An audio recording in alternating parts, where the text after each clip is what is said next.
Lorsque l'apôtre Paul se mit à écrire l'épître aux Éphésiens, il n'avait pas la moindre idée qu'il était en train d'écrire les Saintes Écritures, la Bible en partie. Sa seule pensée, son unique désir était de confirmer, de compléter tout le conseil de Dieu qu'il avait annoncé, sans en rien cacher, à Éphèse et d'un bout à l'autre de l'Asie mineure, pendant les 2 années où il se trouvait. Acte 19.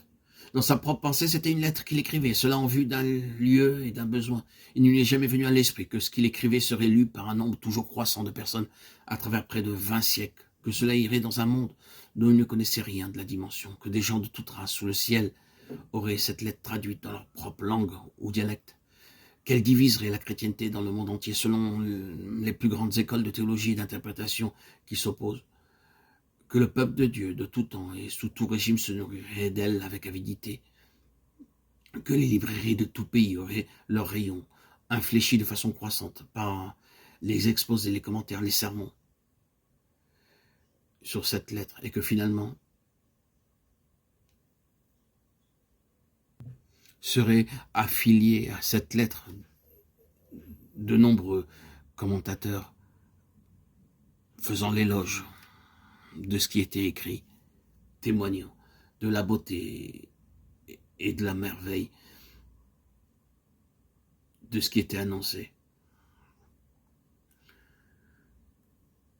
Non seulement Paul n'aurait jamais pu imaginer ceci possible, mais aurait été frappé d'étonnement s'il avait pu prévoir cela. Quelle apologie de son témoignage! Quelle justification de ses souffrances! Quel dévoilement de la souveraineté et de la grâce de Dieu! Quelle inspiration et quelle force devrait être ceci pour quiconque souffre en communion avec Christ! Et quelle preuve de la véracité de ses propres paroles! Votre travail ne sera pas vain dans le Seigneur. Ceci n'est pas destiné à être une biographie de l'apôtre Paul, mais a plutôt trait à l'importance particulière de ce serviteur de Jésus-Christ.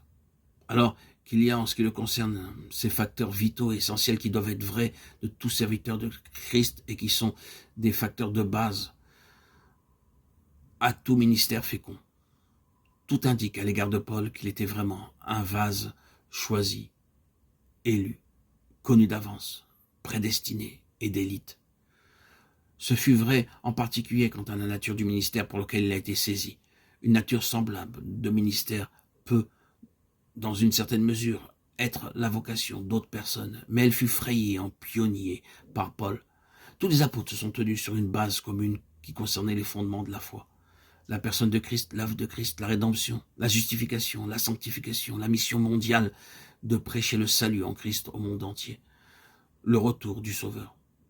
Ils avaient le même fondement. Chacun a pu recevoir la grâce selon la mesure du don de Christ, c'est-à-dire selon leur don personnel, soit d'apôtres, de prophètes, d'évangélistes, de pasteurs ou de docteurs. Chacun a reçu la grâce, l'onction, l'habilitation qui correspond à la responsabilité. Mais en ce qui concerne les fondements, à savoir les questions fondamentales, ils étaient d'accord. Quoi que nous puissions dire en différenciant Paul, nous ne voudrions pas enlever un seul instant la moindre parcelle au grand ministère de Jean ou de Pierre ou de Jacques ou d'autres. Jamais notre Nouveau Testament ne pourrait souffrir la perte de ces ministères. Et à une autre occasion, nous sommes glorifiés d'eux. Quand tout aurait été dit quant à leur valeur, et ce serait un immense tout, nous devons cependant affirmer qu'il y a eu et qu'il y a ce qui est unique et particulier dans ce qui nous est parvenu par le moyen de Paul.